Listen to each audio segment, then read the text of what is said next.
Алгоритм және атқарушы ұғымы. Алгоритм ұғымы математиканың дүниеге келуімен пайда болды. 1000 жылдан астам уақыт бұрын 825 жылдары Хорезм қаласынан шыққан ғалым Абдулла немесе Абу Жафар Мухаммед ибн Муса әл-Хорезми үлкен сандарға арифметикалық операцияларды қалай қолдану керектігі туралы жазылған математика кітабын құрастырды. Бұл кітаптың латын тіліндегі аудармасы шыққаннан бастап, Еуропада алгоритм сөзі пайда болды.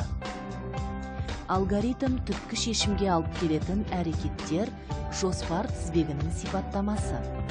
Біз бұл ұғымды түрлі қызмет салаларында кездестіреміз. Мысалы, аспаздық кітаптар, әртүрлі құралдарды қолдану нұсқаулықтары, математикалық мәселелерді шешу тәртіптері. Біз қашанда қарапайым әрекеттерді ойланбастан механикалық тұрғыдан атқара береміз. Мысалы, есікті кілтпен қалай ашу керектігін жақсы білеміз. Дегенмен мұны балаларымызға үйрету үшін бұл әрекеттерді және олардың ретін айқын түсіндіруіміз керек. Кілтті қалтадан шығару, оны құлып ұңғысына салу, сағат тіліне қарсы 2 рет бұрау, кілтті шығару.